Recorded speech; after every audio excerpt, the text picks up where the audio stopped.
Hello and welcome to psychology आराम से। और हमारे आज की वीडियो बहुत इंटरेस्टिंग है। ये बात करती है 7 hacks to becoming more successful person.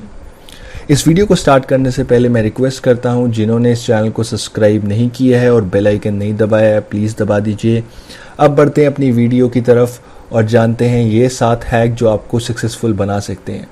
आपका सबसे पहला हैक है start the day on A positive note.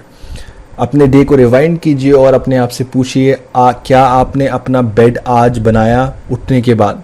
Answer होगा बहुत सारे लोग अपना बेड नहीं बनाते हैं सुबह उठने के बाद। एक बात जान लें, messy bed is equal to messy life.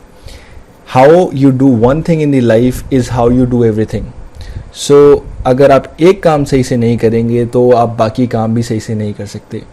सो सबसे पहले अपना बेड अच्छी तरीके से बनाएं ताकि आपको मोटिवेशन मिले और काम करने के लिए। Now hack number 2 is very important, is start scheduling. अगर मैं एक रूम में 1000 सक्सेसफुल बंदों को खड़ा कर दूं और उनसे पूछूं कि उनकी लाइफ में क्या एक कॉमन चीज़ है, तो वो कहेंगे हम एक स्केड्यूल फॉलो करते हैं। तो ये समझ लीजिए, अगर आप स्केड्यूल नहीं कर रहे हैं तो वो चीज़ नहीं हो रही है। कोई मैजिकल चीज़ नहीं हो जाएगी, अपने आप काम हो जाएगा। आपको स्केड्यूल करना पड़ेगा। और एक बात जान लें कि कोई भी ज़िंदगी में बिज़ी नहीं है। सबसे one of the greatest business person Elon Musk भी बिज़ी है, बट अगर वो अपने बिजनेस में ये कहते कि हम बिज़ी हैं तो वो बिज़नेस नहीं चला पाते। So it is very important कि आप अपनी प्रायोरिटी सेट करें। तो सेकंड इंपॉर्टेंट हैक है स्टार्ट स्केड्यूलिंग। देखिए आपके लिए क्या चीज़ इंपॉर्टेंट है, क्या चीज़ आपको पहले करनी है और क्या चीज़ बाद में करनी है। Now third thing is that make goals. आपने स्केड्यूल बना लिया है बट गोल्स भी बनाने पड़ेंगे। And use the prime time for growth. आप एक चीज़ समझें कि गोल्स आपको आपके मिशन तक पहुंचने में हेल्प करते हैं। गोल्स छोटे हो सकते हैं, गोल्स स्मार्ट हो सकते हैं। स्मार्ट का मतलब स्पेसिफिक हो सकते हैं, मेजरेबल हो सकते हैं, अटेनेबल हो सकते हैं, रियलिस्टिक हो सकते हैं, टाइम बाउंड हो सकते हैं। तो गोल्स की कुछ क्वालिटीज़ होती हैं जो आपको ड्राइव करती हैं उन तक पहुंचने के लिए। और एक चीज़ और, गोल्स को पहुंचने के लिए आपको ये समझना है कि कौन सा प्राइम टाइम है आपकी ग्रोथ के लिए।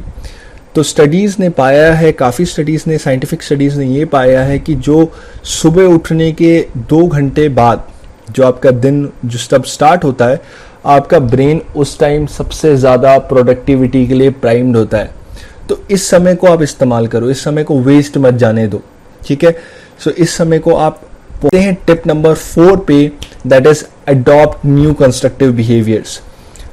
ये सबसे बड़ा मुश्किल टिप है क्योंकि कंस्ट्रक्टिव बिहेवियर्स और बिहेवियरल चेंज करना कोई आसान तरीका नहीं है, ठीक है। साइकोलॉजी के फील्ड में कई तरह की थ्योरीज दी गई हैं जो बात करती हैं कि स्मोकिंग की हैबिट को कैसे चेंज करें, ठीक है, पढ़ना कैसे स्टार्ट करें और कैसे एक अच्छा लाइफस्टाइल अडॉप्ट करें। तो इसको हम कहते हैं कंस्ट्रक्टिव बिहेवियर। सो अडॉप्टिंग न्यू कंस्ट्रक्टिव बिहेवियर्स थोड़ा मुश्किल होता है। तो एक साइकोलॉजिस्ट हैं जिन्होंने एक चेंज थ्योरी दी है, उनका नाम है बीजे फॉग। तो वो कहते हैं 3 चीज़ों का होना ज़रूरी है जब हमें कोई भी कंस्ट्रक्टिव बिहेवियर को अडॉप्ट करना है। पहली चीज़ है you need to have an epiphany. अब एपिफेनी का जिसको मतलब नहीं मालूम है, ये वो मोमेंट है when you realise, when you feel and you understand and you become conscious of something कि यार चेंज चाहिए, बहुत हो गया ज़िंदगी में, अब चेंज चाहिए। तो मैं ये महसूस करता हूँ कहीं ना कहीं आप अपनी ज़िंदगी में वो एपिफेनी मोमेंट आप सबके है। नाउ सेकेंड चीज़ है you need a change of environment.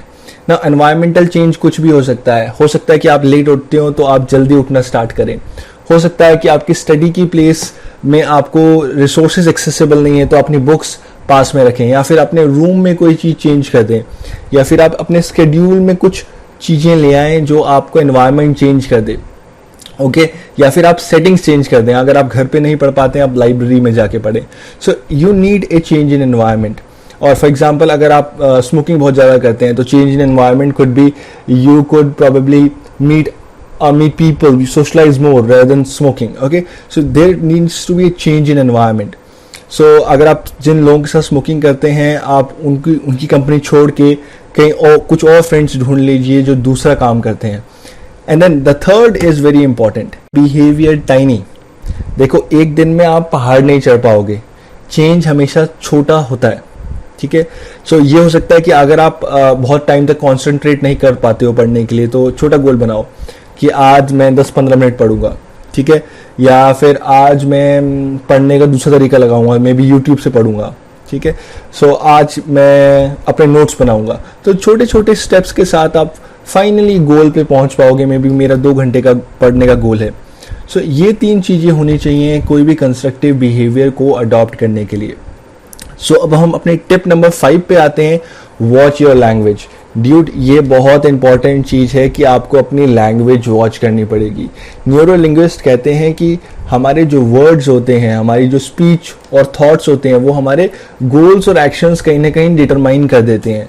For example ये देखो कि कुछ इस तरह के वर्ड्स आप कभी मत इस्तेमाल करना अपनी ज़िंदगी में, जैसे कि some day, one day, I wish, I can't, I hate.